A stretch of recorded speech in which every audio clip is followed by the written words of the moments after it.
तो बेटा हम लोग बात कर रहे थे आइसोमेरिज्म की, और आज हम लोग आइसोमेरिज्म का सेकंड लेक्चर पढ़ने वाले हैं।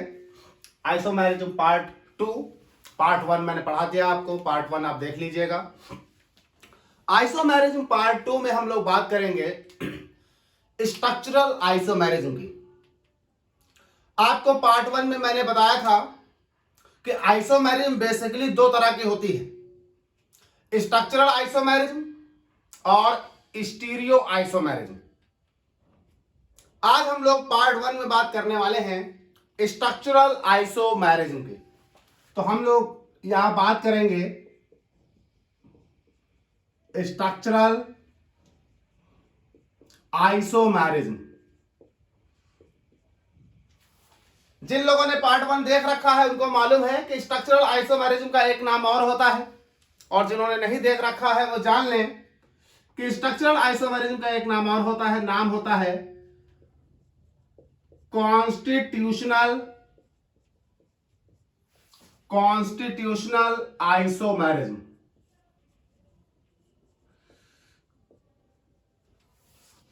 हम आपको एक बात याद दिला देते हैं कि आइसोमेरिज्म होती क्या है। पार्ट 1 में मैंने बहुत डिटेल में डिफाइन किया है, क्लासिफाई किया है। देखिए, आइसोमेरिज्म वो होती है जिसमें बहुत सारे कंपाउंड या एक से ज्यादा, 2, 3, 4, 5 जो भी, कई सारे कंपाउंड का मॉलिक्यूलर फॉर्मूला सेम होता है। और मॉलिक्यूलर फॉर्मूला अगर किसी का सेम हो तो सीधा मतलब होगा कि उसका केमिकल कॉन्स्टिट्यूशन सेम है।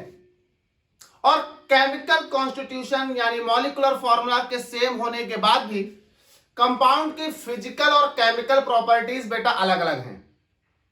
तो अगर किसी कंपाउंड का मॉलिक्यूलर फॉर्मूला सेम है और मॉलिक्यूलर फॉर्मूले के सेम होने के बाद भी उसकी फिजिकल और केमिकल प्रॉपर्टी उन कंपाउंड्स की अलग हैं, तो ऐसे केस में हम उन्हें आइसोमर कहेंगे और इस फिनोमिना को आइसोमेरिज्म कहेंगे। आइसोमर बेसिकली दो तरह के होते हैं, स्ट्रक्चरल और स्टीरियो। हम लोग आज के टॉपिक में बात करने वाले हैं स्ट्रक्चरल आइसोमेरिज्म की। स्ट्रक्चरल आइसोमेरिज्म का दूसरा नाम है कॉन्स्टिट्यूशनल आइसोमेरिज्म। देखिए क्या होता है स्ट्रक्चरल आइसोमेरिज्म। स्ट्रक्चरल आइसोमेरिज्म में जो कंपाउंड्स होंगे उनके मॉलिक्यूलर फॉर्मूले सेम रहेंगे, लेकिन जो डिफरेंस है वो उनके स्ट्रक्चर्स में होगा।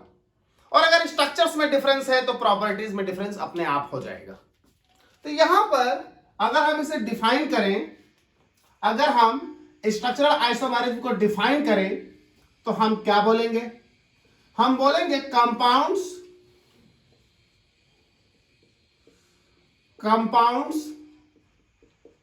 having same molecular formula,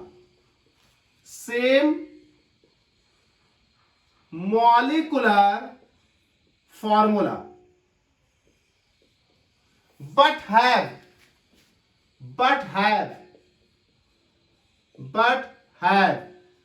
different structural formula।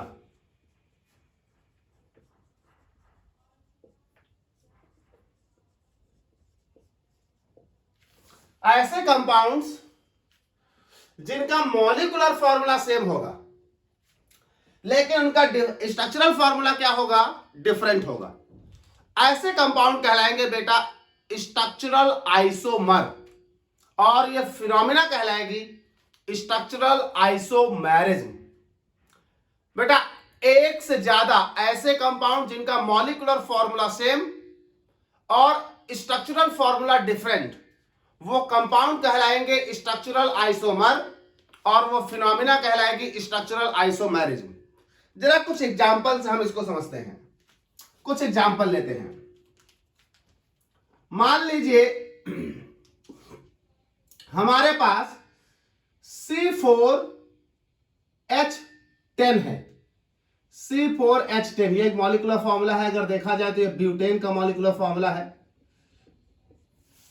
अगर C4H10 को हम लिखना चाहें तो देखिए हम इसे ऐसे भी लिख सकते हैं, CH3 CH2 CH2 और CH3। 1 2 3 4 carbon 3 2 5 2 7 3 10 hydrogen. नाम है इसका एन ब्यूटेन।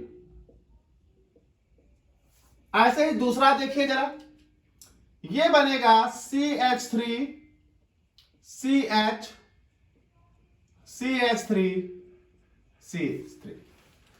1 2 3 4 3 3 दूनी 6 3 त्रिकोण 9 और 1 10। Same molecular formula. नाम है आइसोब्यूटेन। IUPAC में लिखेंगे तो 2 मेथिल प्रोपेन। अब देखिए दोनों के मॉलिक्यूलर फॉर्मूले सेम हैं, लेकिन दोनों का स्ट्रक्चरल फॉर्मूला अलग होने के कारण ये दोनों अलग अलग कंपाउंड हैं, दोनों अलग अलग प्रॉपर्टी रख रहे हैं। तो ये मेरे पास ऐसा कंपाउंड जिनके दो स्ट्रक्चरल फॉर्मूले, molecular formula same, structural formula different, यानी ये दोनों कंपाउंड आपस में एक दूसरे के स्ट्रक्चरल आइसोमर हैं। और ये आइसोमेरिज्म स्ट्रक्चरल आइसोमेरिज्म है। एक और देखते हैं।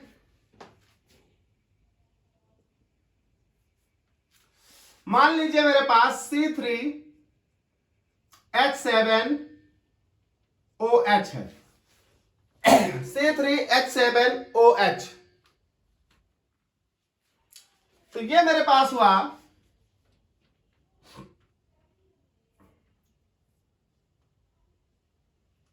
CH3 CH2 CH2OH, और दूसरा मैं बना लेता हूं CH3 CHOH CH3। एक कार्बन, दो कार्बन, तीन कार्बन, एक कार्बन, दो कार्बन, तीन कार्बन, 3 2 5 2 7 हाइड्रोजन और एक OH, 7 हाइड्रोजन एक OH, 3 3 6 1 7 हाइड्रोजन एक OH। इसका नाम है प्रोपेन 1 ऑल, प्रोपेनॉल 1, और इसका नाम है प्रोपेन 2 ऑल। आप बोले प्रोपेनॉल 2। आप दोनों देखिए मॉलिक्यूलर फॉर्मूला सेम, लेकिन स्ट्रक्चरल फॉर्मूला फिर दोनों का अलग है। अगर कभी किसी कंपाउंड में मॉलिक्यूलर फॉर्मूले सेम हो और स्ट्रक्चरल फॉर्मूले अलग हो, तो वो कंपाउंड स्ट्रक्चरल आइसोमर्स कहलाएंगे, और वो आइसोमेरिज्म बेटा स्ट्रक्चरल आइसोमेरिज्म कहलाएगी। अब यहां पर कुछ समझने वाली बात है। जैसे सर स्ट्रक्चर देखिए यहां भी अलग हो गए, स्ट्रक्चर यहां भी अलग हो गए। यहां स्ट्रक्चर जब अलग हुआ तो देखिए 1 2 3 4 कार्बन की चेन 1 2 3 कार्बन की चेन में बदल गई, एक साइड चेन हो गई। यहां जब स्ट्रक्चर अलग हुआ तो 1 2 3 कार्बन की चेन थी और 1 2 3 कार्बन की ही चेन हुई है, मतलब दोनों में कार्बन की चेन बराबर, उसके बावजूद भी स्ट्रक्चर बदल गया। इन दोनों में पैरेंट कार्बन चेन ही बदल गई, जिस वजह से स्ट्रक्चर बदल गया। तो किसी भी कंपाउंड का अगर हम स्ट्रक्चरल आइसोमर देखना चाहते हैं तो आपको मालूम होना चाहिए कि किसी भी कंपाउंड के स्ट्रक्चरल आइसोमर कितने टाइप से बन सकते हैं, यानी हम क्या क्या करके उस कंपाउंड के स्ट्रक्चर्स में परिवर्तन ला सकते हैं। तो किसी भी कंपाउंड के स्ट्रक्चरल आइसोमर जो होते हैं बेटा वो 6 टाइप के होते हैं। किसी भी कंपाउंड के जो स्ट्रक्चरल आइसोमर होते हैं वो 6 टाइप के होते हैं। बात कर लेते हैं types of structural isomerism. Types of structural isomerism, एक एक की बड़ी डिटेल में बात करेंगे अभी हम आगे। Types of structural isomerism. बेटा स्ट्रक्चर अगर किसी कंपाउंड का स्ट्रक्चर अगर कार्बन की चेन में परिवर्तन हो जाने से डिफरेंट हो जा रहा है तो ऐसे केस को हम बोलेंगे चेन आइसोमेरिज्म। तो स्ट्रक्चरल आइसोमेरिज्म 6 टाइप के है, उसमें से पहला है चेन आइसोमेरिज्म।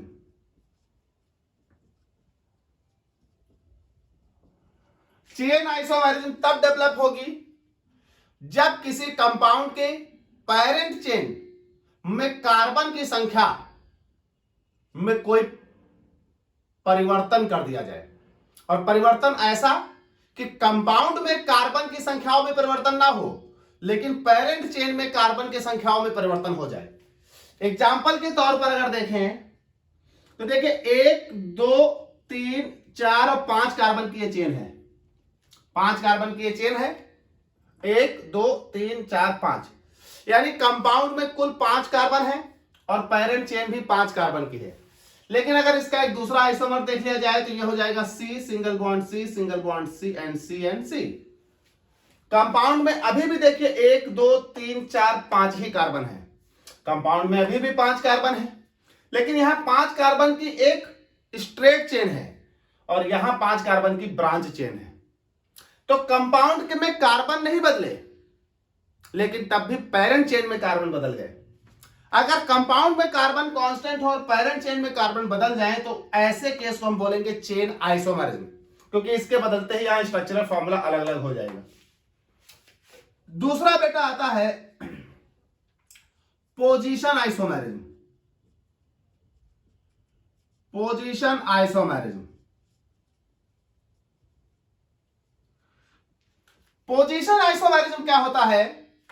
यहां पर बेटा कार्बन की चेन जो है पेरेंट चेन, उसमें कार्बन की संख्याएं बराबर होनी चाहिए। कार्बन के पेरेंट चेन में कार्बन कम ज्यादा नहीं हो सकते, तो पोजीशन कैसे बदलेगी?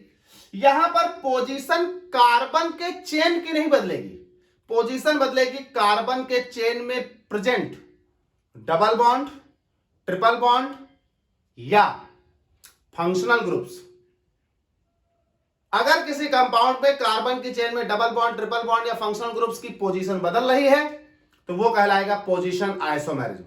लेकिन याद रखिए कार्बन की चेन बराबर होनी चाहिए। जैसे ये एग्जांपल देख लीजिए, बेहतर है 1 2 3 कार्बन, 1 2 3 कार्बन, लेकिन यहां फंक्शनल ग्रुप की पोजीशन पहली पर और यहां फंक्शनल ग्रुप की पोजीशन दूसरे पर, यानी ये एक दूसरे के स्ट्रक्चरल आइसोमर है। और स्ट्रक्चरल आइसोमेरिज्म का कौन सा टाइप? तो पोजीशन टाइप है। यानी यहां कार्बन की चेन जितनी है उतनी ही रहनी चाहिए। जैसे मान लीजिए 4 कार्बन की चेन है तो इसके आइसोमर में भी कार्बन की चेन 4 ही होनी चाहिए, बस अंतर होना चाहिए इस पर लगे हुए फंक्शनल ग्रुप या डबल बॉन्ड। मान लीजिए डबल बॉन्ड लगा है तो मान लीजिए पहले वाले केस में यहां है, दूसरे वाले केस में यहां है, तो पोजीशन देख लीजिए 1 2 के बीच था और यहां 1 2 3 2 और 3 के बीच चला गया तो पोजीशन बदल गई। तो पोजीशन आइसोमेरिज्म तब डेवलप होती है जब कंपाउंड में डबल बॉन्ड या ट्रिपल बॉन्ड्स या फंक्शनल ग्रुप्स की पोजीशन बदल जाए। तीसरा बेटा मेरे पास आता है functional isomerism. Functional isomerism,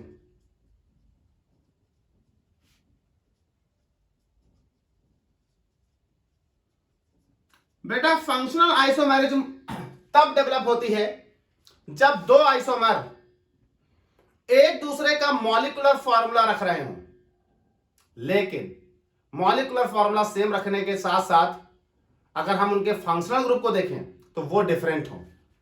for example मान लीजिए ये हो गया एक CH3CH2OH और ये हो गया CH3OCH3। अगर आप देखें तो 2 कार्बन इसमें, 2 कार्बन इसमें, 3 2 5 1 6 हाइड्रोजन इसमें, 3 और 3 6 हाइड्रोजन इसमें, 1 ऑक्सीजन इसमें, 1 ऑक्सीजन इसमें, दोनों में मॉलिक्यूलर फॉर्मूला सेम है C2H6O, लेकिन इसमें फंक्शनल ग्रुप OH है और इसमें फंक्शनल ग्रुप ईथर है। अगर मॉलिक्यूलर फॉर्मूले सेम है पर फंक्शनल ग्रुप्स अलग अलग हैं तो वो कहलाएंगे फंक्शनल आइसोमर या फंक्शनल ग्रुप आइसोमर। अगला हमारा चौथा केस बेटा यहां आता है ring chain isomerism. Ring chain isomerism नाम से ही क्लियर है, यहां पर आइसोमर जो होंगे उसमें से एक कंपाउंड रिंग होगा और दूसरा कंपाउंड चेन होगा। फॉर एग्जांपल मान लीजिए कोई एक 3 कार्बन का कंपाउंड है, ये एक चेन हो गई और ऐसा ही एक 3 कार्बन का कोई कंपाउंड होगा जो रिंग होगी। यानी ये ऐसे आइसोमर होंगे जिसमें से एक कंपाउंड इनका चेन वाला होगा, एक कंपाउंड इनका रिंग वाला होगा। अब इनको बैलेंस करने में इनकी वैलेंसी जिस तरह से भी सेटिस्फाइड होंगी वो बात की बात है, क्योंकि अभी हम कोई कंपाउंड नहीं लिख रहे हैं, सिर्फ आपको आउटलाइन बता रहे हैं। अभी बैलेंस करने में यहाँ डबल बॉन्ड लगेगा, यहाँ ट्रिपल बॉन्ड लगेगा, सिंगल बॉन्ड लगेगा, डबल बॉन्ड लगेगा, डबल बॉन्ड लगेगा, ट्रिपल बॉन्ड लगेगा, सिंगल बॉन्ड लगेगा, वो तो बात की बात होगी जब हम इसको पर्टिकुलरली डील करेंगे। कुल मिलाकर यहां पर एक बात आपको समझनी है कि रिंग चेन आइसोमेरिज्म में एक कंपाउंड चेन होगी और एक कंपाउंड रिंग होगी, और रिंग और चेन होने के बाद उनके मॉलिक्यूलर फॉर्मूले सेम होंगे। अगला यहां पर आता है बेटा, पांचवा यहां पर आता है टॉटोमेरिज्म।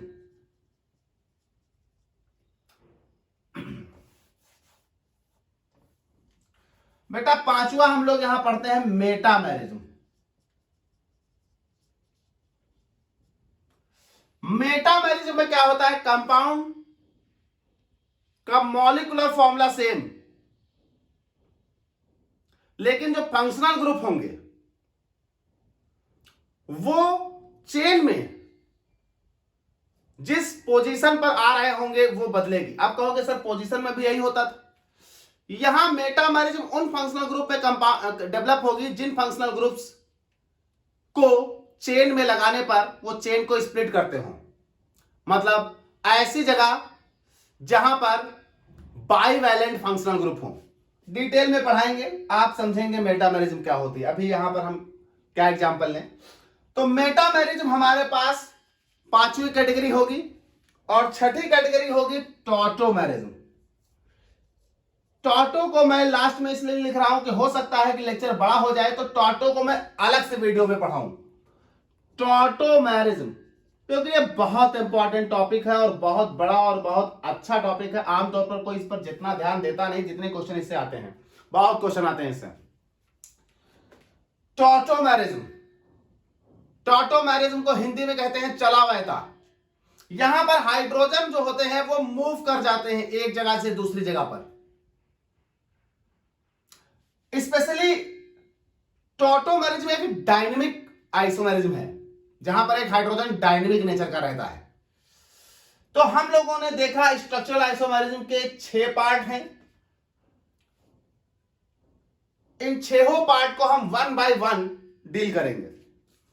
तो बेटा अब हम लोग बात करते हैं टाइप्स ऑफ स्ट्रक्चरल आइसोमेरिज्म हो गया। अब हम लोग बात करते हैं एक एक के, और हम लोग पहली बात करेंगे चेन आइसोमेरिज्म की। तो बेटा हम लोग टाइप्स ऑफ स्ट्रक्चरल आइसोमेरिज्म और टाइप्स ऑफ स्ट्रक्चरल आइसोमेरिज्म में हम लोग पहली हेडिंग डालने वाले हैं चेन आइसोमेरिज्म। तो व्हाइट बोर्ड रफ करना पड़ेगा बेटा, हम व्हाइट बोर्ड रफ करते हैं, फिर हम डालते हैं चेन आइसोमेरिज्म और आगे कंटिन्यू करते हैं chain isomerism.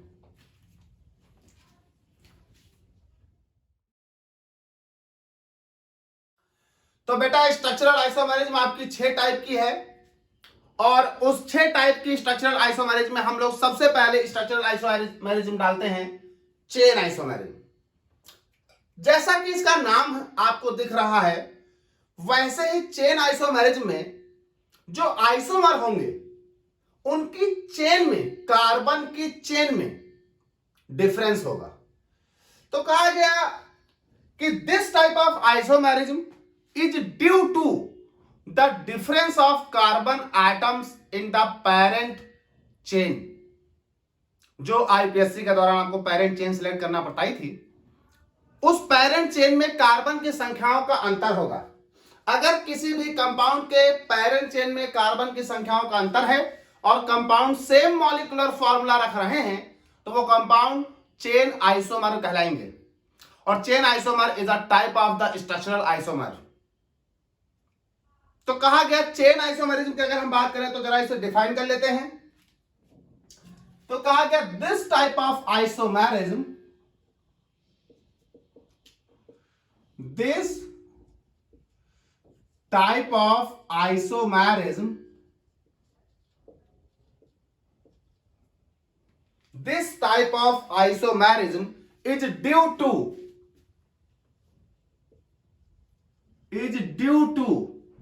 difference in carbon atoms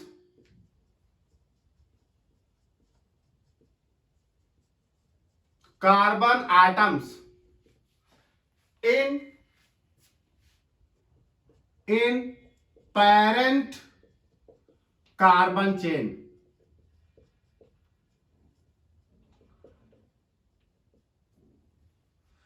parent carbon chain में कार्बन एटम के डिफरेंस हो जाने से यहां पर चेन आइसोमेरिज्म डेवलप हो जाएगी।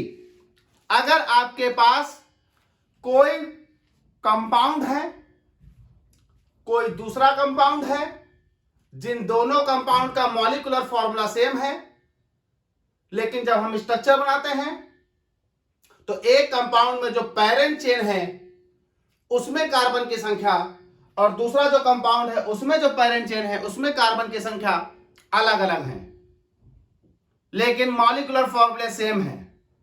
ऐसे केस को हम कहेंगे चेन आइसोमर। एक जनरल एग्जांपल से आपको बात समझाता हूं मैं। मान लीजिए हम एक चेन अपने मन से ऐसे ही कोई बना लेते हैं, 1 2 3 4 और 5 कार्बन की हमने चेन बना ली। अब जरा इसमें पेरेंट कार्बन चेन सेलेक्ट करिए, तो ये हो गया पहला कार्बन, दूसरा कार्बन, तीसरा कार्बन, चौथा कार्बन, पांचवा कार्बन। पेरेंट चेन में 5 कार्बन है। अब ऐसे ही मैं एक चेन और बना लेता हूं, 1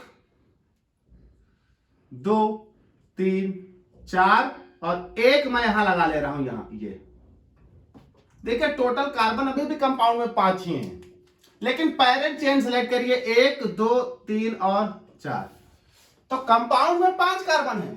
कंपाउंड में 5 कार्बन है, मॉलिक्यूलर फॉर्मूले पर कार्बन की संख्याओं का फर्क नहीं पड़ेगा, लेकिन पेरेंट चेन में 4 और पेरेंट चेन में 5। ऐसे ही इसका एक और बनाता हूं मैं, 1 2 3 और एक ये। पेरेंट चेन सिलेक्ट करिए 1 2 3। अब पेरेंट चेन में 3 ही कार्बन रह गए। अगर इन तीनों को देखिए आप ध्यान से, तो तीनों के मॉलिक्यूलर फॉर्मूले में 5 कार्बन 5 कार्बन 5 कार्बन रहेंगे, लेकिन तीनों के स्ट्रक्चरल फॉर्मूले जब मैं बना रहा हूं तो उन स्ट्रक्चरल फॉर्मूले में जो पेरेंट चेन है उस पेरेंट चेन में कार्बन की संख्या जो है वो बदल रही है।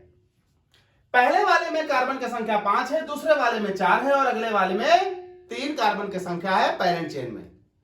इसका मतलब जब कार्बन की संख्या पेरेंट चेन में घट रही है तो जाहिर सी बात है वो कार्बन कहीं और जा रहे होंगे, और जब कहीं और जा रहे होंगे तो वो कार्बन जा रहे हैं कहां? चेन में। कार्बन स्ट्रेट से ब्रांच हो गई, highly branch, branch and branch. जब पेरेंट चेन में कार्बन की संख्याएं घटती हैं तो कार्बन की ब्रांचिंग बढ़ती है। अच्छा एक चीज और देखें, जैसे ही पेरेंट चेन में कार्बन की संख्या बदली तो कंपाउंड का स्केलेटन बदल गया। यहां स्केलेटन देखिए स्ट्रेट, यहां स्केलेटन 1 ब्रांच, यहां स्केलेटन में 2 ब्रांच। क्योंकि जब चेन आइसोमेरिज्म डेवलप होती है तो कार्बन की संख्याओं के रीअरेंजमेंट के कारण उसका स्केलेटन बदल जाता है, इसीलिए चेन आइसोमेरिज्म को दूसरा नाम भी दिया जाता है। चेन आइसोमेरिज्म को दूसरा नाम भी दिया जाता है स्केलेटन आइसोमेरिज्म। तो मैं यहां लिख देता हूं, it is also called skeleton isomerism. Skeleton isomerism या इसका नाम है न्यूक्लियर आइसोमेरिज्म। न्यूक्लियर आइसोमेरिज्म क्योंकि चेन में न्यूक्लियस की संख्याओं में परिवर्तन हुआ है। 1 2 3 ही न्यूक्लियर आ रहा है पेरेंट चेन में, 1 2 3 4 न्यूक्लियर आ रहा है पेरेंट चेन में, 1 2 3 4 5 न्यूक्लियर आ रहा है पेरेंट चेन में। तो चाहे आप इसे स्केलेटन आइसोमेरिज्म कह लीजिए, चाहे आप इसे न्यूक्लियर आइसोमेरिज्म कह लीजिए, ध्यान रखिएगा इंपॉर्टेंट टर्म है ये। साथ ही साथ यहां पर एक चीज और आपके लिए जानना जरूरी है, जब चेन आइसोमेरिज्म होती है तो जितने भी आइसोमर उसके होते हैं वो सभी आइसोमर चूंकि कार्बन की संख्याओं की पेरेंट चेन और साइड चेन में परिवर्तन के कारण डेवलप हो रहे हैं, इसलिए कार्बन की संख्याओं में पेरेंट चेन के, कार्बन की संख्याओं में साइड चेन में परिवर्तन आने से कंपाउंड में ब्रांचिंग तो घटती बढ़ती है, लेकिन उस कंपाउंड का जो सीरीज है वो नहीं बदलता। फॉर एग्जांपल अगर एल्केन है तो जितने भी आइसोमर चेन आइसोमर में बनेंगे सब उसी सीरीज के होंगे, यानी चेन आइसोमर में जितने भी कंपाउंड एक दूसरे के आइसोमर होंगे वो सभी एक ही होमोलॉगस सीरीज से बिलोंग करेंगे। यहां पर कह लीजिए all chain isomer of a given compound,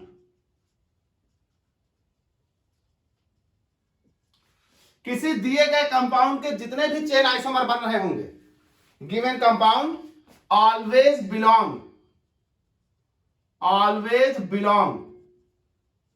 belongs to same homologous series,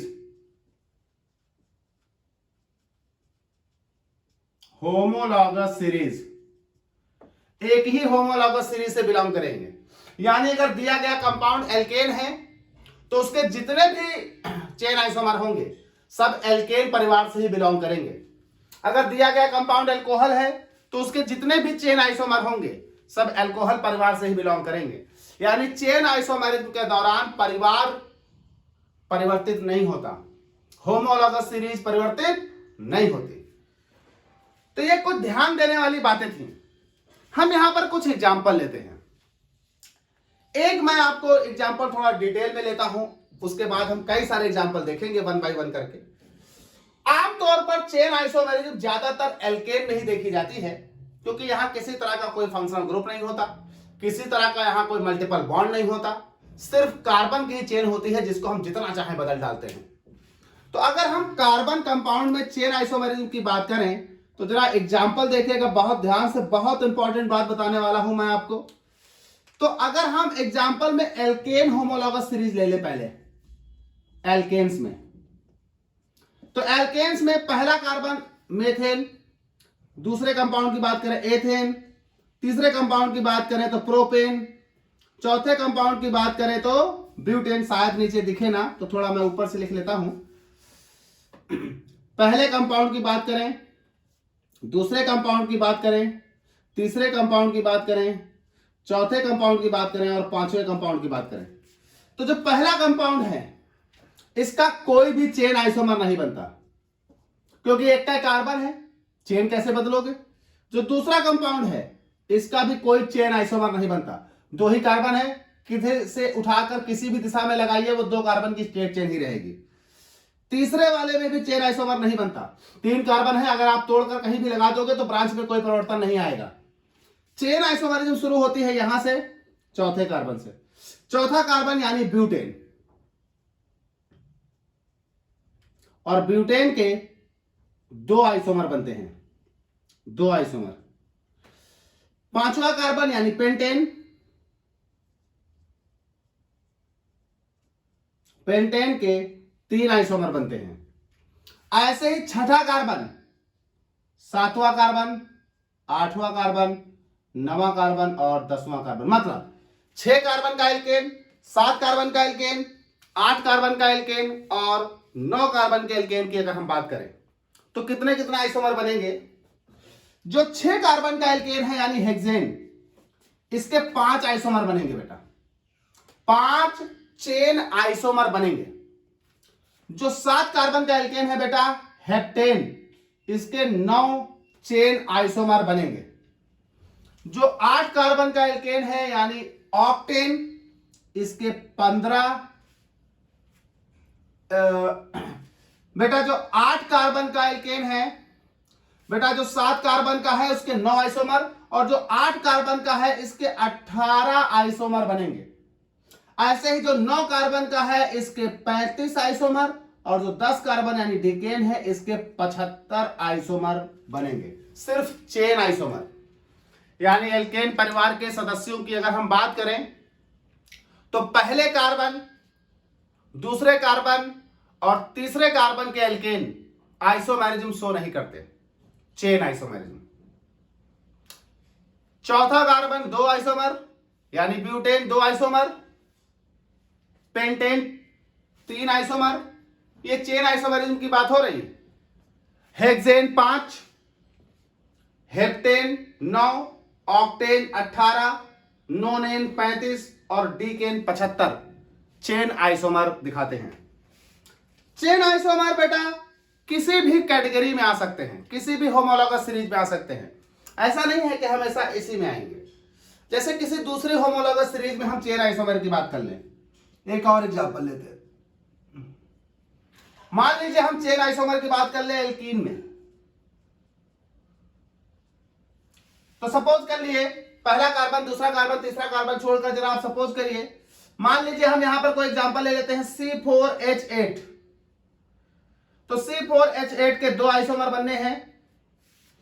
एक हमारे पास बन गया CH3 CH2 CH double bond CH3। दूसरा मेरे पास देखिए बन गया CH3 C CH3 double bond CH2। एक बात ध्यान रखिएगा, हमने डबल बॉन्ड की पोजीशन नहीं बदली, हमने सिर्फ चेन बदली है। 1 2 3 कार्बन, 1 2 3 4 कार्बन है, तो यहां चेन 3 कार्बन की, यहां चेन 4 कार्बन की, जबकि दोनों का मॉलिक्यूलर फॉर्मूला सेम। यहां एक ब्रांच है। अच्छा, डबल बॉन्ड की पोजीशन में हमने कोई अंतर नहीं किया, डबल बॉन्ड की पोजीशन दोनों जगह सेम है, यहां भी पहले कार्बन पर, यहां भी पहले कार्बन पर, यानी कोई पोजीशन आइसोमेरिज्म में डेवलप नहीं हो रही, सिर्फ और सिर्फ चेन आइसोमेरिज्म, क्योंकि चेन बदल गई है, पेरेंट चेन। ऐसे ही मान लीजिए कोई और एग्जांपल ले लेते हैं, कोई भी मान लीजिए हम कोई एग्जांपल ले लेते हैं, सपोज कर लीजिए एल्डिहाइड कीटोन एसिड एल्कोहल कुछ भी। तो एक एग्जांपल ले लेते हैं हम, मान लीजिए हम यहां एक पहले चेन बना लेते हैं। तो ये हो गया CH3 CH2 CH2 CH2 CHO, 1 2 3 4 5 carbon की चेन है और ये एल्डिहाइड है। यहां देखिए CH3 CH CH3 CH2 CHO, इसमें भी आपके पास देखिए टोटल 5 कार्बन है, 1 2 3 4 और 5, लेकिन चेन जो है पेरेंट वो 4 कार्बन की है। जरा इसका मॉलिक्यूलर फॉर्मूला चेक कर लेते हैं, हमने पहले कंपाउंड लिखा है। तो 5 कार्बन इसमें, 5 कार्बन इसमें, 3 2 5 2 7 2 9 1 10 हाइड्रोजन, और बेटा 1 ऑक्सीजन। 1 2 3 4 5 कार्बन, 3 3 6 3 9 और 1 10 हाइड्रोजन और 1 ऑक्सीजन, यानी दोनों का मॉलिक्यूलर फॉर्मूला सेम है। दोनों में फंक्शनल ग्रुप की पोजीशन में भी कोई अंतर नहीं है, पहली पोजीशन पर ही आ रहे हैं दोनों में, लेकिन चेन में अंतर है। This is called chain isomerism, this compounds are called chain isomers. तो कहा गया इन केस हमारे पास कभी ऐसा हो कि कोई ऐसा कंपाउंड हमारे पास एक से ज्यादा रूप में मौजूद हो जिसका मॉलिक्यूलर फॉर्मूला सेम, लेकिन कंपाउंड जो है उसका चेन परिवर्तित है, कंपाउंड कहलाएगा चेन आइसोमर, आइसोमेरिज्म कहलाएगी चेन आइसोमेरिज्म। लास्ट में मैं यहां पर स्ट्रक्चरल आइसोमेरिज्म के लिए एक एक्सरसाइज लूंगा जिसमें सारी आइसोमेरिज्म को मैं डील करूंगा एग्जांपल्स में। तो ये हो गई बेटा मेरे पास चेन आइसोमेरिज्म। चेन आइसोमेरिज्म के बाद हमारी दूसरी आएगी पोजीशन आइसोमेरिज्म। तो ये बेटा आपका पास हो गया चेन आइसोमेरिज्म। अब हम लोग इसको रफ करते हैं और रफ करने के बाद इसकी अगली कैटेगरी यानी पोजीशन आइसोमेरिज्म की बात करते हैं। तो हम लोग बात करते हैं रफ करने के बाद पोजीशन आइसोमेरिज्म की। तो बेटा हम लोग स्ट्रक्चरल आइसोमेरिज्म के पहले पोर्शन यानी चेन आइसोमेरिज्म को पढ़ ले। अब हम लोग बात करते हैं दूसरा पोर्शन यानी पोजीशन आइसोमेरिज्म। तो स्ट्रक्चरल आइसोमेरिज्म का सेकंड पोर्शन यानी सेकंड टाइप पोजीशन आइसोमेरिज्म। देखिए बेटा पोजीशन आइसोमेरिज्म, जरा उसका नाम गौर करिए। पोजीशन आइसोमेरिज्म कह रहा है पोजीशन, यानी ऐसी आइसोमेरिज्म जिसमें स्ट्रक्चरल फार्मूले के अंदर जो परिवर्तन यानी डिफरेंस डेवलप होगा, वो डिफरेंस डेवलप होगा पोजीशन की वजह से। अब जाहिर सी बात है अगर डिफरेंस पोजीशन की वजह से डेवलप हो रहा है तो कोई ऐसा बंदा उस कंपाउंड में होगा जिसकी पोजीशन मायने रखती होगी, मतलब उस कंपाउंड के अंदर सेकेंडरी सफिक्स होगा। या प्राइमरी सफिक्स का डबल बॉन्ड, एक ट्रिपल बॉन्ड जैसे बॉन्ड्स होंगे जो पोजीशन को परिवर्तित करने पर नए नए आइसोमर डेवलप कर देंगे। तो बेटा हम लोग बात कर रहे थे स्ट्रक्चरल आइसोमेरिज्म, और स्ट्रक्चरल आइसोमेरिज्म का पहला टाइप यानी चेन आइसोमेरिज्म पढ़ लिया आपने। अब हम लोग उसी में आगे कंटिन्यू करते हैं दूसरा टाइप यानी पोजीशन आइसोमेरिज्म। बेटा पोजीशन आइसोमेरिज्म के नाम पर गौर करिए। पोजीशन आइसोमेरिज्म का नाम कह रहा है पोजीशन में परिवर्तन। पोजीशन, अब जाहिर सी बात है अगर वर्ड पोजीशन आ रहा है तो उस कंपाउंड के अंदर कोई ऐसा फंक्शनल ग्रुप या डबल बॉन्ड या ट्रिपल बॉन्ड यानी कोई ऐसा होगा जिसकी पोजीशन बदल देने से कंपाउंड में परिवर्तन डेवलप हो जाए। तो हम लोग बात करेंगे पोजीशन आइसोमेरिज्म। पहले हम इसको डिफाइन कर लेते हैं। तो कहा गया this is due to the difference in position of the functional group और डबल बॉन्ड और ट्रिपल बॉन्ड, मतलब कह लीजिए सीधे सीधे मल्टीपल बॉन्ड। तो पोजीशन आइसोमेरिज्म कब डेवलप होती है? पोजीशन आइसोमेरिज्म डेवलप होती है this is due to the difference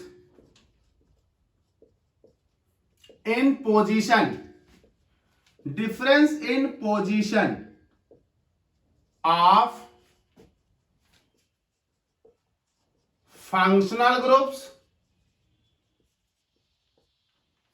और मल्टीपल बॉन्ड्स, डबल या ट्रिपल, और कोई साइड चेन या हेट्रो आइटम कोई लगा हो, और हेट्रो आइटम्स एक्सेट्रा। अगर किसी कंपाउंड में फंक्शनल ग्रुप, डबल बॉन्ड या ट्रिपल बॉन्ड मतलब मल्टीपल बॉन्ड, या कोई हेट्रो आइटम या साइड चेन लगी हो, उसकी पोजीशन बदल देने पर कंपाउंड की आइडेंटिटी बदल रही है तो वो कंपाउंड कहलाएगा पोजीशन आइसोमर्स। एक बात आपको इसमें ध्यान रखनी होगी कि फंक्शनल ग्रुप या डबल बॉन्ड या ट्रिपल बॉन्ड की पोजीशन बदलते वक्त पेरेंट चेन में कार्बन की संख्याएं घटनी या बढ़नी नहीं चाहिए। एक जनरल एग्जांपल से आपको एक बात समझा देते हैं हम इस बात को। जैसे एग्जांपल लीजिए, मान लीजिए एक पेरेंट चेन 4 कार्बन की है और इस कंपाउंड का जो दूसरा आइसोमर है ये शर्त है कि उसमें भी पेरेंट चेन 4 कार्बन की ही रहे, क्योंकि अगर पेरेंट चेन में कार्बन घट बढ़ गए तो वो चेन आइसोमरिज्म हो जाएगी। अब आप इस पेरेंट चेन में 4 कार्बन में ये डबल बॉन्ड यहां लगा रहे हो, यहां डबल बॉन्ड यहां लगा रहे हो। देखो पेरेंट चेन 1 2 3 4, पेरेंट चेन 1 2 3 4, तो पेरेंट चेन कांस्टेंट है लेकिन डबल बॉन्ड की पोजीशन बदल गई तो ये कहलाएगी पोजीशन आइसोमेरिज्म। ऐसे ही अगर फंक्शनल ग्रुप कहीं पर होता, मान लीजिए कोई दूसरा एग्जांपल ले लेते हैं। मान लीजिए ये हम एग्जांपल ले लेते हैं नॉर्मली चेन का 1 2 3 4 का ले लिया। मान लीजिए हमने यहां पर लगा दिया है एक OH और दूसरा लगा लिया, तो ये हो गया 1 2 3 4 और यहां लगा दिया OH। अब यहां देखिए 4 कार्बन की चेन यहां भी है, 4 कार्बन की चेन यहां भी है। अगर आप नंबरिंग करके देख लें तो 1 2 3 4 यहां OH पहले पर है, 1 2 3 4 यहां OH दूसरे पे है। ऐसे ही 1 2 3 4 यहां डबल बॉन्ड पहले पर है, 1 2 3 4 यहां डबल बॉन्ड दूसरे पर है। लेकिन कार्बन की चेन में कोई परिवर्तन नहीं होना चाहिए दोनों आइसोमर के, यानी जो दो आइसोमर बन रहे हैं उनमें कार्बन समान रहने चाहिए चेन में, पेरेंट चेन में। तो पोजीशन आइसोमेरिज्म हमेशा डेवलप होती है जब कंपाउंड के अंदर किसी भी फंक्शनल ग्रुप, किसी भी डबल बॉन्ड, किसी भी ट्रिपल बॉन्ड या हेट्रो आइटम या साइड चेन की पोजीशंस बदल जाएं बिना पेरेंट चेन में कार्बन के परिवर्तन के, पेरेंट चेन में कार्बन के परिवर्तन को किए बिना अगर पोजीशन बदल रही है फंक्शनल ग्रुप की, डबल बॉन्ड की, ट्रिपल बॉन्ड की या साइड चेन की या हेट्रो आइटम्स की, तो वो आइसोमेरिज्म कहलाएगी पोजीशन आइसोमेरिज्म। चलिए कुछ एग्जांपल लेते हैं। जैसे हमारे पास मान लीजिए ये है CH3 CH2 CH2 NO2 और दूसरा है CH3 CH NO2 CH3। Numbering करिए, नंबरिंग करने पर 1 2 3 1 2 3। इसका नाम है 1 नाइट्रो प्रोपेन और इसका नाम है 2 नाइट्रो प्रोपेन। देखिए ग्रुप की पोजीशन बदल गई। ऐसे ही मान लीजिए एक एग्जांपल और लेते हैं। Second example, CH3 single bond CH single bond CH double bond CH2। दूसरा हो गया CH3 CH double bond CH single bond CH3।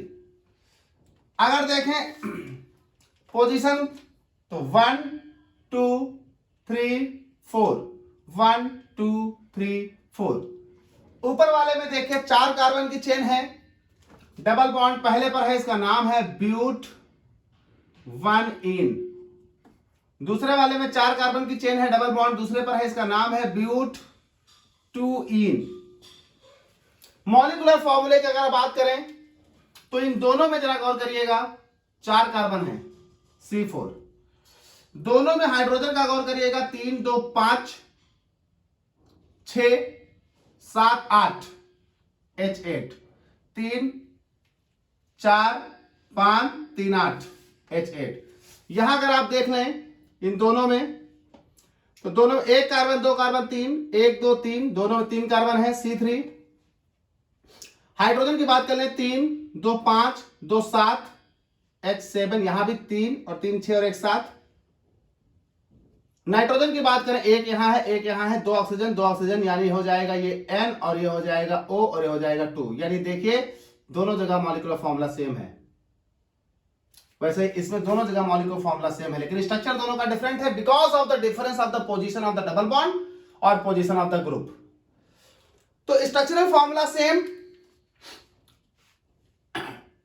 नहीं, स्ट्रक्चर फॉर्मूला डिफरेंट, क्योंकि स्ट्रक्चर आइसोमेरिज्म है, स्ट्रक्चरल फॉर्मूला बदलेगा, मॉलिक्यूलर फॉर्मूला सेम। चलिए इसको जरा थोड़ा और ब्रॉड लेवल पर लेते हैं। जैसे मान लीजिए एक एग्जांपल और लेते हैं, ये हो गया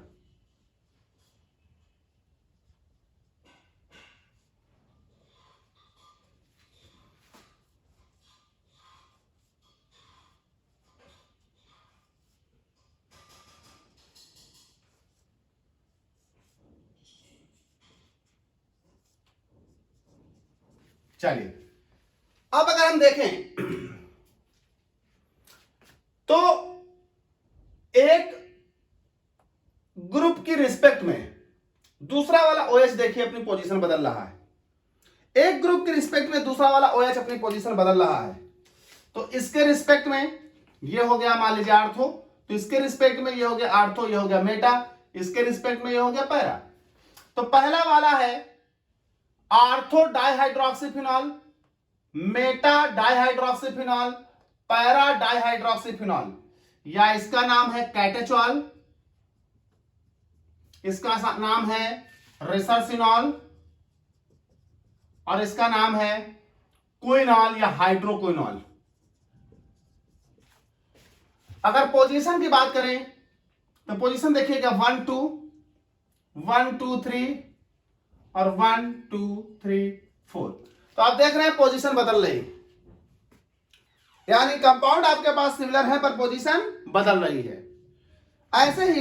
ऐसे ही कोई साइक्लिक कंपाउंड दूसरा ले लेते हैं। मान लीजिए मेरे पास एक साइक्लोपेंटेन है, ये दूसरा साइक्लोपेंटेन है।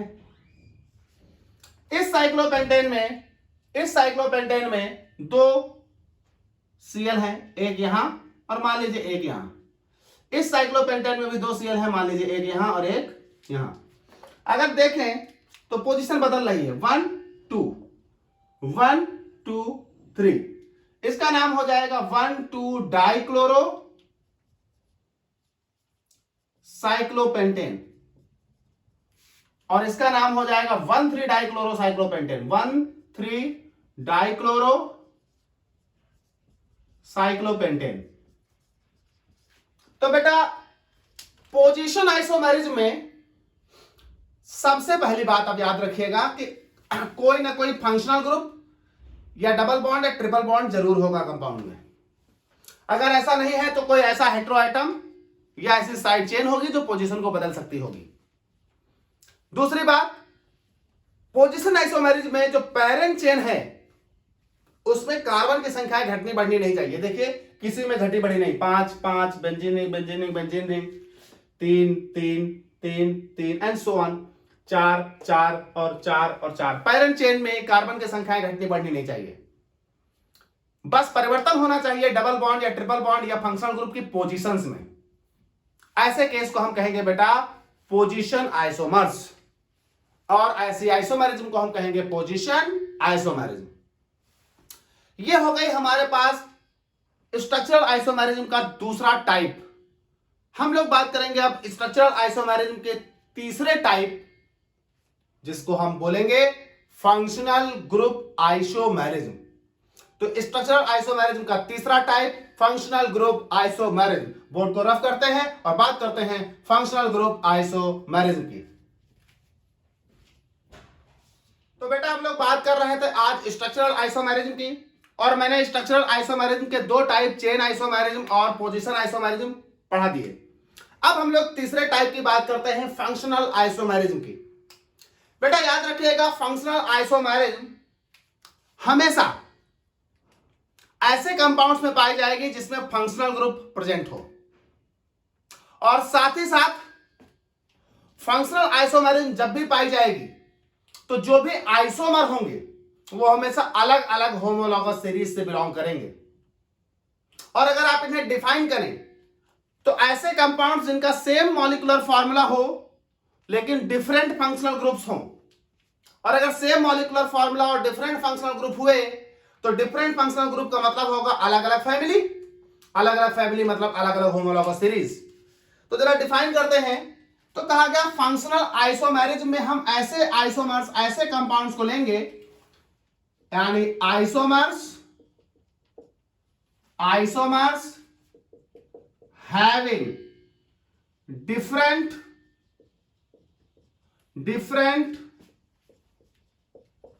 Functional groups. फंक्शनल आइसोमेरिज्म में ऐसे आइसोमर्स होंगे जिनमें फंक्शनल ग्रुप क्या होंगे, अलग अलग। और एक चीज यहीं पर यह भी याद रखिएगा, अगर फंक्शनल ग्रुप अलग अलग हैं तो आइसोमर्स हमेशा अलग अलग फैमिली से बिलोंग करेंगे। आइसोमर्स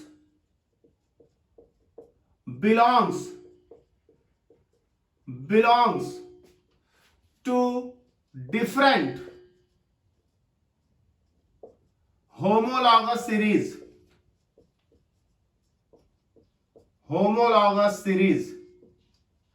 अलग अलग होमोलॉगस सीरीज से बिलोंग करेंगे। एक बात समझिए, अगर अलग अलग होमोलॉगस सीरीज से बिलोंग करेंगे तो हो सकता है कि वो होमोलॉगस सीरीज ही एक दूसरे के फंक्शनल आइसोमेरिज्म यानी फंक्शनल आइसोमर बना रही हो। जैसे एक एग्जांपल के तौर पर मैं आपको एक बात समझाता हूं। जैसे मान लीजिए अल्कोहल्स का मॉलिक्यूलर फॉर्मूला है CnH2n+2O। वही अगर हम देखें ईथर्स का मॉलिक्यूलर फॉर्मूला है CnH2n+2O।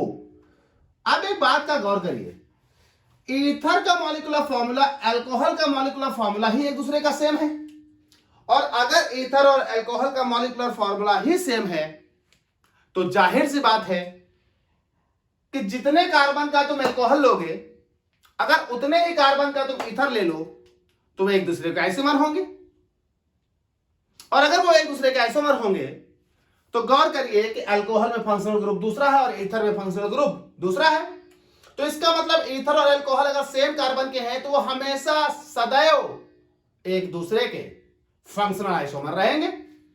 फॉर एग्जाम्पल, अगर हम यहां से 2 कार्बन का कोई अल्कोहल ले लें, यानी हम ले लेते हैं CH3 CH2OH, और यहां से अगर हम 2 कार्बन का कोई ईथर ले लें, हम ले लेते हैं CH3O CH3। तो गौर करिए, 1 carbon 2 carbon 1 carbon 2 carbon 3 2 5 1 6 hydrogen 3 3 6 hydrogen 1 oxygen 1 oxygen. तो जरा गौर करिए, दोनों का मॉलिक्यूलर फॉर्मूला हो जाएगा C2H6O। चूंकि दोनों का मॉलिक्यूलर फॉर्मूला सेम था, इसलिए दोनों का मॉलिक्यूलर फॉर्मूला सेम आना है। तो ये दोनों एक दूसरे के क्या हो गए? Functional isomer. इसका मतलब ये सीधा सा है कि अल्कोहल परिवार का कोई भी अल्कोहल ईथर के परिवार के साथ फंक्शनल आइसोमर बनाएगा अगर वो दोनों सेम कार्बन रख रहे हो तो। यानी पूरी की पूरी अल्कोहल और पूरी की पूरी ईथर होमोलॉगस सीरीज ही एक दूसरे की फंक्शनल आइसोमेरिज्म की कहानी बता रही है। दोनों एक दूसरे के फंक्शनल आइसोमर है, पूरा का पूरा सीरीज ही फंक्शनल आइसोमर है, बशर्ते कार्बन सेम होने चाहिए। यानी 2 कार्बन का अल्कोहल अगर 2 कार्बन के ईथर के साथ कंपेयर किया जाए, 3 कार्बन का अल्कोहल 3 कार्बन के ईथर के साथ कंपेयर किया जाए, 4 कार्बन का अल्कोहल 4 कार्बन के ईथर के साथ कंपेयर किया जाए, यानी जितने कार्बन का अल्कोहल है उतने ही कार्बन के ईथर के साथ कंपेयर किया जाए, तो वो एक दूसरे के फंक्शनल आइसोमर रहेंगे, क्योंकि मॉलिक्यूलर फॉर्मूले उनके सेम होंगे और उनके फंक्शनल ग्रुप क्या होंगे? अलग अलग होंगे। इसी तरह से अगर हम बात करें तो अल्कोहल के साथ साथ अगर दूसरी कैटेगरी देखी जाए तो वो आती है आपकी थायो अल्कोहल्स एंड थायो ईथर्स। थायो अल्कोहल्स और थायो ईथर्स भी एक दूसरे के आइसोमर होंगे, फंक्शनल आइसोमर, क्योंकि थायो अल्कोहल्स का फॉर्मूला होता है CnH2n+2s और थायो ईथर का होगा CnH2n+2s। दोनों का मॉलिक्यूलर फॉर्मूला सेम, और दोनों का मॉलिक्यूलर फॉर्मूला सेम तो कोई भी दोनों में से आप अल्कोहल या ईथर लो, सेम आएंगे। मान लीजिए यहां से हमने ले लिया CH3 CH2 CH2SH और यहां से हमने ले लिया CH3 CH2S CH3। आप गौर करिए तो 3 कार्बन तो C3 3 2 5 2 7 और 1 8 H8 और 1 S, 3 2 5 3 8 और 1 S। तो दोनों को मॉलिक्यूलर फॉर्मूले सेम, स्ट्रक्चर फॉर्मूले अलग। यानी याद रखिएगा, फंक्शनल आइसोमेरिज्म के दौरान आप एक कंपाउंड को दूसरे कंपाउंड से कंपेयर करने से बेहतर है, मेरी बात आप सुनिए, और आप फैमिली को फैमिली से कंपेयर करिए। यानी अल्कोहल्स अपने ही जैसे कार्बन रखने वाले ईथर्स के सदैव फंक्शनल आइसोमर होंगे, थायो अल्कोहल्स अपने ही जैसे कार्बन रखने वाले थायो ईथर्स के सदैव फंक्शनल आइसोमर होंगे। ऐसे ही अगर हम बात करें अगली कैटेगरी की, मैं सारी कैटेगरी बता दूंगा जितनी आपकी पाई जाती है यहां। तीसरी, अगर हम बात करें तो नाइट्रो एल्केन्स और एल्किल नाइट्राइट, ये भी एक दूसरे के आइसोमर होंगे और फंक्शनल आइसोमर। जैसे नाइट्रो एल्केन है RNO2 और एल्किल नाइट्राइट है RONO। R कॉमन, एक N दो O। इसका मतलब तीसरी कैटेगरी अगर देखें तो कितने भी कार्बन का नाइट्रो एल्केन हो उतने ही कार्बन का अगर एल्किल नाइट्राइट हुआ तो वो दोनों एक दूसरे के फंक्शनल आइसोमर कहलाएंगे।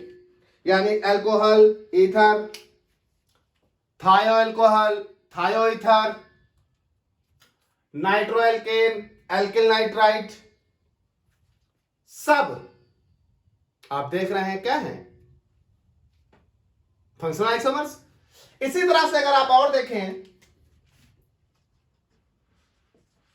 तो आपकी प्राइमरी अमीन, सेकेंडरी अमीन,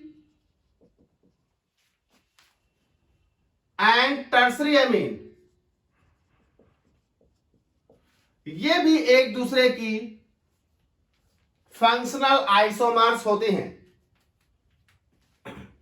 बशर्ते कार्बन की संख्या सेम हो। जैसे प्राइमरी एमीन्स हो गई RnH2, सेकेंडरी एमीन्स हो गई R2NH, टर्सरी एमीन हो गई R3N।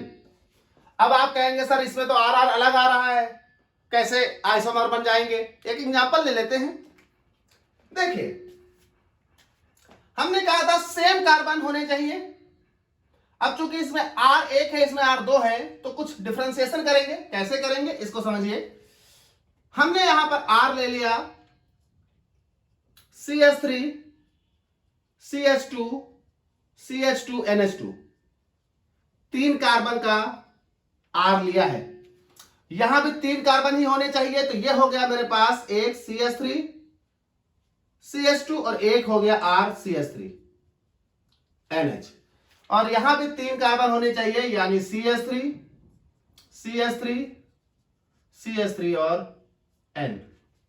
चला गौर करिए, कार्बन की संख्याएं गिनते हैं तीनों में, 1 2 3 1 2 3 1 2 3, सब में 3 कार्बन है, तो मॉलिक्यूलर फॉर्मूला आएगा C3।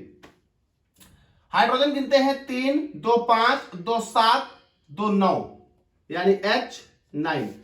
3 2 5 3 8 1 9, 3 3 6 3 9, तीनों में 9 9 है बेटा। एक नाइट्रोजन एक नाइट्रोजन एक नाइट्रोजन, यानी सबका मॉलिक्यूलर फॉर्मूला C3H9N। इसका मतलब प्राइमरी एमीन, सेकेंडरी एमीन और टर्सरी एमीन अगर एक जैसे कार्बन रख रही हैं, अगर एक जैसे कार्बन रख रही हैं, तो वो प्राइमरी सेकेंडरी और टर्सरी एमीन भी आपस में फंक्शनल आइसोमर्स होंगे। इसी तरह से मैं आपको बहुत सारे कंपाउंड बताता हूं। अगला हम देखते हैं एग्जाम्पल 5।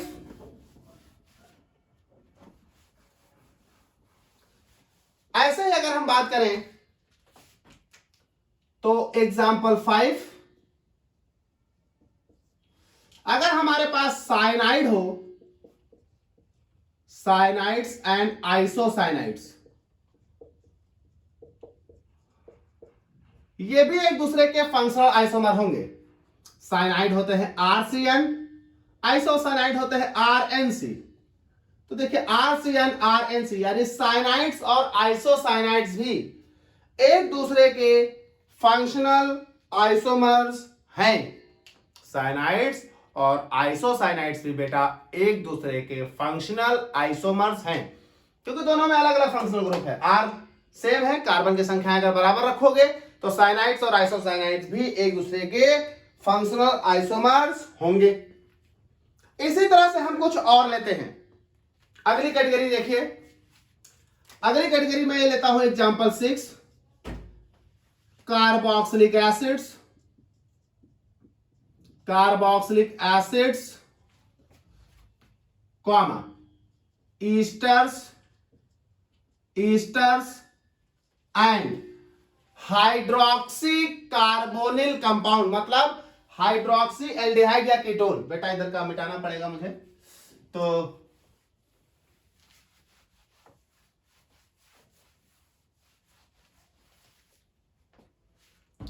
ये आपके पास हो गया कार्बोक्सिलिक एसिड्स, ईस्टर्स और हाइड्रोक्सी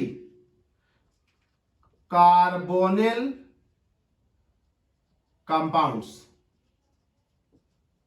अगर ये भी कभी आपके पास एक दूसरे के साथ हो तो ये भी फंक्शनल आइसोमर कहलाएंगे। फॉर एग्जांपल, हम यहां पर 3 कार्बन का मान लीजिए सब कुछ ले लेते हैं। मान लीजिए C3 कार्बन की बात कर लेते हैं, तो 3 कार्बन का एसिड CH3 CH2COOH, अभी 3 कार्बन का ईस्टर CH3 COOCH3 और 3 कार्बन का हाइड्रोक्सी कार्बोनिल कंपाउंड, तो यह हो गया मान लीजिए CH2 CHO और हाइड्रोक्सी मतलब एक लगा लीजिए OH किसी पर भी। अब जरा इनको देखते हैं, 1 2 3 प्रोपेनोइक एसिड, मेथाइल एसीटेट, और 1 2 3 हाइड्रोक्सी प्रोपेनल। नाम भी लिख देता हूं चलिए इनका मैं आपको। तो ये हो गया प्रोपेनोइक एसिड, ये हो गया मेथाइल 1 2 एथेनोएट, और ये हो गया 3 हाइड्रोक्सी 1 2 3 तो प्रोपेनल। अब जरा गौर करिएगा तीनों में 1 2 3 कार्बन,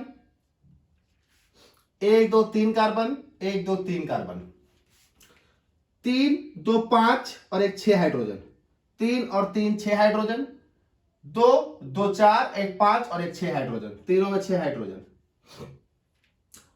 1 2 ऑक्सीजन 2 ऑक्सीजन 2 ऑक्सीजन। तो आप देख रहे हैं कि तीनों का मॉलिक्यूलर फॉर्मूला क्या है, सेम है। यानी अगर कभी कार्बोक्सिलिक एसिड, ईस्टर या hydroxy carbonyl compound, hydroxy carbonyl compound, carbonyl compound में एल्डिहाइड कीटोन दोनों आ जाएंगे, याद रखिएगा। हाइड्रोक्सी कार्बोनिल कंपाउंड अगर ये कभी एक दूसरे के सामने आ जाएं तो ये भी क्या होंगे, फंक्शनल आइसोमर्स होंगे। पूरी की पूरी फैमिली ही फंक्शनल आइसोमर्स की होगी। ऐसे ही अगर हम देखें तो एल्डिहाइड और कीटोन खुद ही एक दूसरे के फंक्शनल आइसोमर होते हैं, दूर क्या जाना, एल्डिहाइड और कीटोन खुद ही एक दूसरे के फंक्शनल आइसोमर होते हैं। तो ये हो गई छठी बात। अगला एग्जांपल लेते हैं।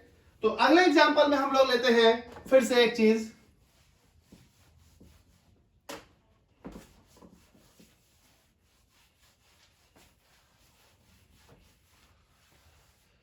जैसे एल्डिहाइड,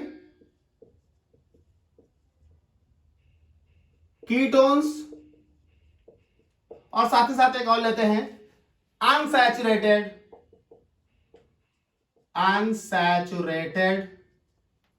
अल्कोहल्स। 3 लोग ले लेता हूं मैं, aldehyde, ketones and unsaturated alcohols. ये भी एक दूसरे के फंक्शनल आइसोमर हैं। फॉर एग्जांपल हम किसी भी कार्बन को ले लेते हैं, मान लीजिए 3 कार्बन का कोई एल्डिहाइड लेते हैं, तो CH3 CH2 CHO, ये हो जाएगा CH3 C double bond O CH3, और ये हो जाएगा CH2 double bond CH single bond CH2OH। चलिए गौर करते हैं, कितने कार्बन, 1 2 3 1 2 3 1 2 3, तो सब में 3 कार्बन C3, 3 2 5 1 6 हाइड्रोजन, 3 3 6 हाइड्रोजन, 2 2 4 5 और 6 हाइड्रोजन, सब में 6 हाइड्रोजन, 1 ऑक्सीजन 1 ऑक्सीजन 1 ऑक्सीजन, सब में 1 ऑक्सीजन। यानी क्लियर है कि तीनों का मॉलिक्यूलर फॉर्मूला सेम है और स्ट्रक्चर फॉर्मूले अलग, और साथ ही साथ किस बेसिस पर, फंक्शनल ग्रुप के बेसिस पर। तो एल्डिहाइड, कीटोन्स और अनसैचुरेटेड अल्कोहल्स अगर कभी आपके आमने सामने आए, एल्डिहाइड, कीटोन्स और अनसैचुरेटेड अल्कोहल्स अगर कभी आपके आमने सामने आए, तो एल्डिहाइड, कीटोन्स और अनसैचुरेटेड अल्कोहल्स भी एक दूसरे के फंक्शनल आइसोमर्स होंगे। तो इस तरह से ये देखिए कुछ फैमिली ही हैं, जो फैमिली ही एक दूसरे के लिए फंक्शनल आइसोमर का काम कर रही हैं। तो फंक्शनल आइसोमेरिज्म में बेटा मॉलिक्यूलर फॉर्मूला सेम होगा, फंक्शनल ग्रुप अलग अलग, इसीलिए ये अलग अलग होमोलॉगस सीरीज से बिलोंग करेंगे। यही वजह है कि जब अलग अलग होमोलॉगस सीरीज से बिलोंग करेंगे तो एक होमोलॉगस सीरीज दूसरी होमोलॉगस सीरीज का पूरी तौर से आइसोमर बन जाएगी। मतलब एक दो कंपाउंड नहीं, पूरी की पूरी सीरीज ही एक दूसरे के फंक्शनल आइसोमर का काम करेगी। और अगर पूरी की पूरी सीरीज ही एक दूसरे का फंक्शनल आइसोमर का काम करती है तो हमने आपको इसलिए सीरीज बाय सीरीज पढ़ाया है। तो 7 तरह की दिखाई है मैंने आपको सीरीज, जो एक दूसरे के लिए फंक्शनल आइसोमेरिज्म का काम कर रही हैं। तो ये हमारे पास हो गई बात फंक्शनल आइसोमेरिज्म की। इसके बाद हम लोग अगला चौथा टॉपिक, स्ट्रक्चरल आइसोमेरिज्म का चौथा टाइप रिंग चेन आइसोमेरिज्म की बात करेंगे। तो हम लोग बात करते हैं अब रिंग चेन आइसोमेरिज्म की। व्हाइट बोर्ड रफ करते हैं और बात करते हैं रिंग चेन आइसोमेरिज्म। तो बेटा हम लोग आज बात कर रहे थे स्ट्रक्चरल आइसोमेरिज्म की, और स्ट्रक्चरल आइसोमेरिज्म के 3 टाइप हो गए, chain isomerism, position isomerism, functional isomerism, और अब हम लोग चौथी आइसोमेरिज्म की बात करने वाले हैं, रिंग चेन आइसोमेरिज्म। बेटा रिंग चेन आइसोमेरिज्म के केस में क्या होता है कि रिंग चेन आइसोमेरिज्म तब डेवलप होती है जब आइसोमर में से एक आइसोमर ओपन चेन हो और दूसरा आइसोमर रिंग हो।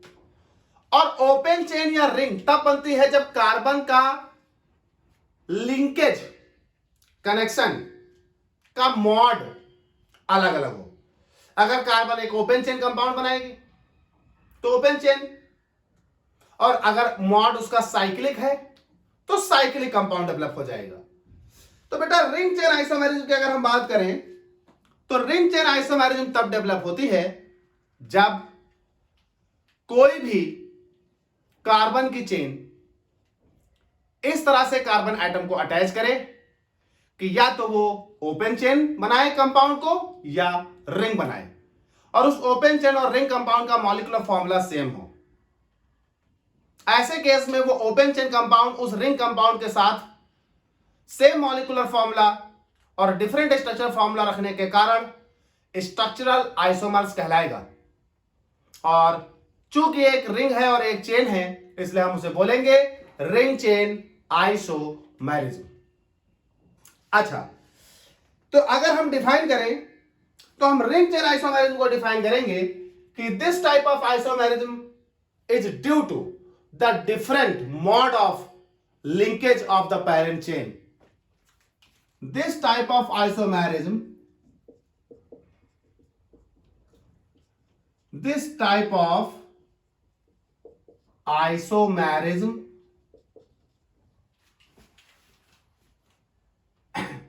is due to different mode of bonding in parent carbon chain. जब पेरेंट कार्बन चेन में डिफरेंट टाइप्स ऑफ बॉन्डिंग हो जाती है तो हमारे पास रिंग चेन आइसोमेरिज्म डेवलप होती है। यहां पर जो आइसोमर होते हैं, आइसोमर, उस आइसोमर में से एक होगा चेन फॉर्म यानी ओपन चेन, और दूसरा होगा रिंग फॉर्म। चलिए एग्जांपल से समझते हैं। फॉर एग्जांपल, जैसे आपके पास एल्कीन्स की बात करें, एल्कीन्स, एल्कीन का मॉलिक्यूलर फॉर्मूला होता है CnH2n, और वैसे ही अगर आप बात करें साइक्लोएल्केन की, इनका भी मॉलिक्यूलर फॉर्मूला होता है CnH2n। अब अगर एल्केन और साइक्लोएल्केन का मॉलिक्यूलर फॉर्मूला सेम है और एल्केन ओपन चेन होती और साइक्लोएल्केन क्लोज चेन होता, तो जाहिर सी बात है जब सेम कार्बन के दो कंपाउंड बनेंगे तो वो एक दूसरे के आइसोमर होंगे। फॉर एग्जांपल, अगर हम यहां से दोनों जगह से 3 कार्बन का कोई मेंबर ले लें तो यहां से हम 3 कार्बन का जो मेंबर लेंगे वो बनेगा CH3 CH double bond CH2, और यहां से जो 3 कार्बन का मेंबर लेंगे वो बनेगा CH2 CH2 CH2। अगर इन दोनों में देखें तो 1 2 3 कार्बन, 3 1 4 2 6 हाइड्रोजन, 1 2 3 कार्बन, 2 2 4 2 6 हाइड्रोजन, यानी दोनों का मॉलिक्यूलर फॉर्मूला देखिए सेम है। जब एल्केन और साइक्लोएल्केन यानी एक ओपन चेन कंपाउंड और एक रिंग कंपाउंड सेम मॉलिक्यूलर फॉर्मूले रखने लगे तो उनके जो कंपाउंड्स होंगे वो एक दूसरे के आइसोमर होंगे, और वो आइसोमर कैसे आइसोमर होंगे, तो जाहिर सी बात है वो आइसोमर होंगे चेन और रिंग, यानी रिंग चेन आइसोमर। तो बेटा रिंग चेन आइसोमर हमेशा तब डेवलप होगी जब किसी भी आइसोमेरिज्म में आइसोमर का जो पेयर है उसमें एक ओपन चेन हो और एक रिंग, या एक से ज्यादा है तो कुछ ओपन चेन हो और कुछ रिंग। तो रिंग चेन आइसोमेरिज्म बड़ी सिंपल केस है बेटा, एक कंपाउंड ओपन चेन है और एक कंपाउंड रिंग है, दोनों के मॉलिक्यूलर फॉर्मूले सेम है और दोनों के स्ट्रक्चर फॉर्मूले अलग हैं because of the mode of bonding. यहां mode of bonding open chain है और यहां मोड ऑफ बॉन्डिंग साइक्लिक है। पेरेंट चेन यहां साइक्लिक हो गई है और पेरेंट चेन यहां ओपन हो गई। तो यह कहलाता है मेरे पास रिंग चेन आइसोमर्स और फिनोमेना कहलाती है रिंग चेन आइसोमेरिज्म।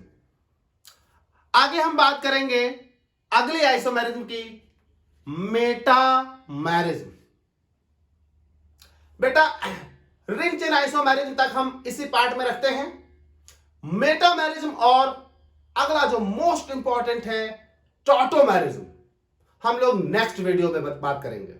टॉटोमेरिज्म में बड़ा समय लगाएगा, टॉटोमेरिज्म बहुत डिटेल में पढ़ानी है आपको, बहुत इंपॉर्टेंट टॉपिक है।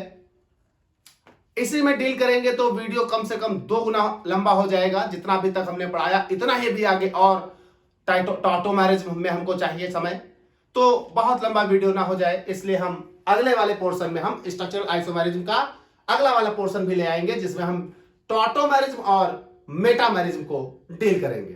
तो बहुत इंपॉर्टेंट टॉपिक है मेटामेरिज्म और टॉटोमेरिज्म, अगले वाले पार्ट्स में हम लोग बात करेंगे।